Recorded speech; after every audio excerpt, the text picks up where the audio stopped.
আসসালামু আলাইকুম, welcome to my kitchen and blog. চলে আসলাম নতুন একটি রেসিপি নিয়ে। আলু দিয়ে ঝাল ঝাল ডাল ভুনা করবো আজকে। চুলে একটা প্যান বসিয়ে দিয়েছি, পরিমাণ তেল দিয়েছি। তেল গরম হয়ে যাওয়ার পরে পেঁয়াজ কুচিগুলো দিয়ে দিয়েছি। পেঁয়াজ কুচিগুলো হালকা একটু ভেজে নিব। হাফ চামচ আদা বাটা, 1 চামচ রসুন বাটা, হাফ চামচ জিরার গুঁড়া, 1 চামচ ধনিয়ার গুঁড়া, 1 চামচ মরিচের গুঁড়া, 1 চামচ ধনিয়ার গুঁড়া, হাফ চামচ রাঁধুনি মিক্স মশলা। সমস্ত মশলা দিয়ে আমি এখন একটু পানি দিয়ে মিশিয়ে নিব। পরিমাণ মতো লবণ দিয়েছি, 6-7টা কাঁচামরিচ দিয়েছি। এই কাঁচামরিচগুলো অনেক জাল। 2-3টে তেজপাতা দিয়েছি, 2টা এলাচ দিয়েছি, 2টা দারচিনি দিয়েছি। মশলাটাকে নেড়ে ছেড়ে ভালোভাবে কষিয়ে নিতে হবে। আলু দিয়ে ডাল ভুনা করলে অনেক সুস্বাদু হয়, খেতে খুব ভালো লাগে। সবসময় মাছ মাংস খেতে খেতে একঘেয়েমি হয়ে গেছে মানুষ। একঘেয়েমি যখন হয়ে যাবেন তখন এভাবে ডাল ভুনা করে খেয়ে দেখবেন। এখানে 2 রকমের ডাল আছে, মুগ ডাল এবং মশারি ডাল। আমি আধা ঘন্টা আগে ভিজিয়ে রেখেছি। ভিজিয়ে ধুয়ে পানি ঝরিয়ে নিয়েছি, ঝরঝরে করে নিতে হবে। এখন আমি মশলার মধ্যে ডালগুলো দিয়ে ভালোভাবে নেড়ে চেড়ে ভেজে নিব। কিছুক্ষণ ভেজে নিতে হবে, সাথে সাথে পানি দেওয়া যাবে না, তাহলে ডাল ভুনা করার পরে ডালটা খেতে খুব ভালো লাগবে। অনেকক্ষণ নেড়ে চেড়ে আমি এভাবে ভেজে নিব। এখন আমি প্রথমে আলু দিয়ে দিব। আলু দিয়ে ডালের সাথে ভালোভাবে মিশিয়ে দিতে হবে।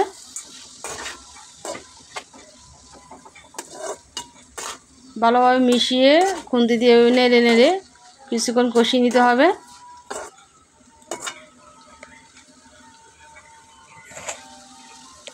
তো কষানো হয়ে গেছে। আমি কিছু গরম পানি করে রেখেছিলাম, ওখান থেকে সামান্য পরিমাণ পানি দিয়েছি কষানোর জন্য। এখন একটা ঢাকনা দিয়ে রেখে দিব। ফিরে আসবো 2 মিনিট পর। 2-3 মিনিট আমি কষিয়ে নিব, ঢাকনা দিয়ে ঢেকে রাখবো। তো আমি ঢাকনা খুলে দেখে নিব ভালোভাবে কষানো হয়েছে কিনা। হালকা একটু নেড়ে চেড়ে দিব যেন নিচে লেগে না যায়।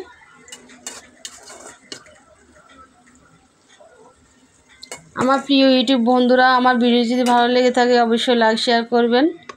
আবারও ঢাকনা দিয়ে রেখে দিলাম।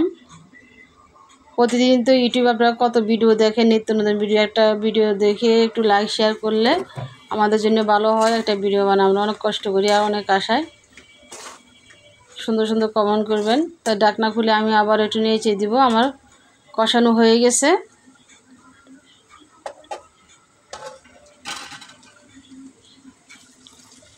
এখন আমি পরিমাণ মতো পানি দিয়ে দিব।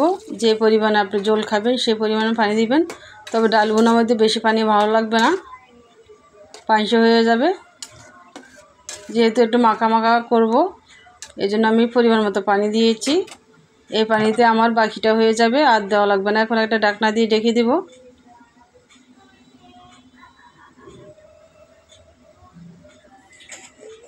তো বলক চলে আসছে, আরও কিছুক্ষণ রাখবো। মাঝে মাঝে ঢাকনাগুলো একটু নেড়ে দিতে হবে।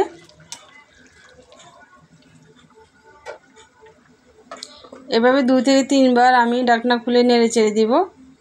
খেয়াল রাখতে হবে যেন নিচে লেগে না যায়। ডাল অনেক সময় নিচে লেগে যায়।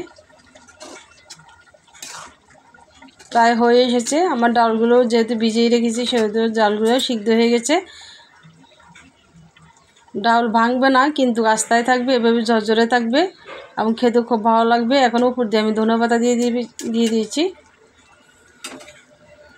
ধনেপাতা দেওয়ার পরে আমি কিছুক্ষণ আর 2-1 মিনিট রাখবো। এভাবে যখন ভালোভাবে বলক চলে আসবে ধনেপাতা দেওয়ার পরে, তখনই আপনারা নামিয়ে ফেলবেন। এখন আমি নামিয়ে ফেলবো, নামিয়ে পরিবেশন করব।